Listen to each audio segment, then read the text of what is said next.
হৈছে আজি ৭১ চনৰ কথা কোৱা হয় কিন্তু অসমত নাই বুলি ক'লেও এই যে সন্দেহযুক্ত বুলি কোৱা হয়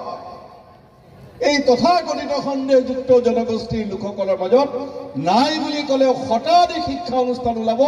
যিসমূহ অনুষ্ঠান দেশৰ স্বাধীনতাৰ পূৰ্বে স্থাপিত হয় মই সংখ্যা কিজানি কমাই কৈছো তাতকৈ বেছি হয় আনকি অসম বা এই আমাৰ যে ভূখণ্ড পূৰ্বাঞ্চল এই যে ভূখণ্ড অসম বাংলাদেশ এই ভূখণ্ডৰ হয় এগৰাকী বিতৰ্কিত ৰাজনৈতিক ব্যক্তি মৌলানা আব্দুল হামিদ খান ভাসানী কিন্তু ভাসানী চাহাবেও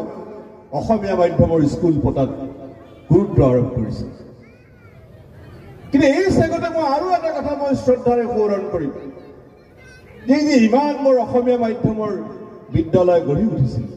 স্বাধীনতাৰ আগত ইয়াৰ অকল যে কাৰণ মই ধৰ্মীয় সংকীৰ্ণতাবাদত বিশ্বাস নকৰোঁ অকল যে আমাৰ চৰ চাপৰি পূৰ্ববংগীয় মূলৰ আমি যি বুলিয়ে কওঁ অকল আমাৰ এই মুছলমান জনগোষ্ঠীৰ বা বংগমূলীয় জনগোষ্ঠীৰ লোকসকলে গঢ়ি তুলিছিল সেই কথাও নহয় যিদৰে অসম কেশৰী অম্বিকাগিৰি ৰায়চৌধুৰীয়ে এই লোকসকলক উৎসাহ যোগাইছিল ইয়াৰ মাটি পানী বতাহ কৃষ্টিৰ সৈতে মিলি যাবলৈ নীলমণি ফুকন নগৰীয়ে যিদৰে উৎসাহ যোগাইছিলে বৰপেটাৰ অনেক লোক পুৰণা কামৰূপ জিলাৰ অনেক লোক তাৰে এগৰাকীৰ মই নাম উল্লেখ কৰিছোঁ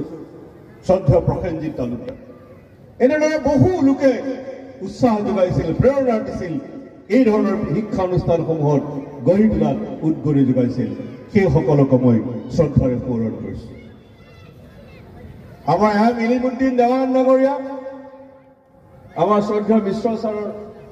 লগত একেলগে সাহিত্য চৰ্চা কৰিছিল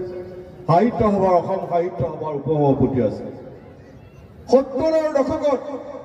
আজৰ আলোচনী পৰৱৰ্তী সময়ত বাতৰি কাকত ৭০ৰ দশকৰ আলোচনী উলিওৱা তাকো নিয়মিতভাৱে ধেমালি কথা নাছিল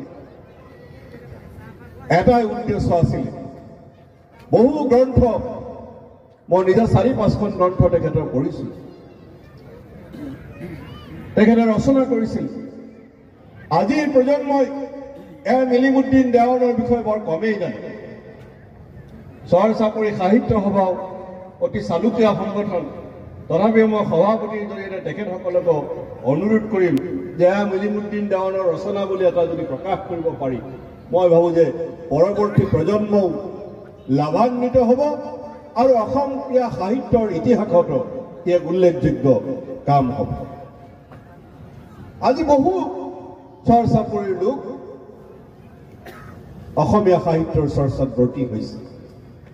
এই ধাৰাটোক আৰু আগুৱাই লৈ যোৱাৰ বাবে আমাৰ সমন্বয়ৰ সংস্কৃতিক অধিক শক্তিশালী কৰাৰ কাৰণে আমাৰ সমন্বয়ৰ ধাৰাক অধিক শক্তিশালী কৰাৰ কাৰণে কাৰণ বিভাজনে শক্তিশালী নকৰে সমন্বয়েহে শক্তিশালী কৰে ৰবীন্দ্ৰনাথে কৈছে মিলাবে আৰ মিলিবে এই মিলাবে আৰ মিলিবে আমাৰ সমাজখনক অধিক শক্তিশালী অধিক সংহত কৰিব সেই আহ্বান সেই কাম অসম চৰ্চা পৰি সাহিত্য সভাই আগুৱাই লৈ যাব বুলি মই আশা কৰিছোঁ মই বক্তব্য দীঘলীয়া কৰিব খোজা নাই বিকাশ আজি সকলো আজি কৃষিৰ লগত সাহিত্য জড়িত ৰাজনীতিৰ লগত সাহিত্য জড়িত অৰ্থনীতিৰ লগত সাহিত্য জড়িত সমাজৰ সকলো ক্ষেত্ৰৰ লগত সাহিত্য জড়িত মিশ্ৰ ছাৰ আছে তেখেতে ভালকৈ ক'ব পাৰিব সাহেই হৈছে বোলে সাহিত্য সাহসেই হৈছে সাহিত্য গতিকে আমি সমাজখনৰ বিকাশ কেনেকৈ আমি কৰিব পাৰোঁ সেই কথাও আমাৰ যিবোৰ সমূহীয়া সংগঠন যিবোৰ জাতীয় সংগঠন সেই সংগঠনসমূহে দায়িত্ব পালন কৰিব লাগিব কালি এই মঞ্চতে মই ভাল পাইছোঁ যে এই মঞ্চতে কালি মাকৈ খেতিৰ বিষয়ে আলোচনা হৈছে কাৰণ এসময়ত আমাৰ খেতিয়কসকলে ধান উৎপাদন কৰিছিল মাজতে ধানৰ যি উচিত মূল্য পাব লাগে সেয়া নোপোৱা হৈছিল মৰাপাটৰ উৎপাদন এতিয়া কমি গ'ল কাৰণ আমি যেতিয়া আমাৰ ল'ৰালিত মৰাপাটৰ সাংঘাতিক উৎপাদন হৈছিল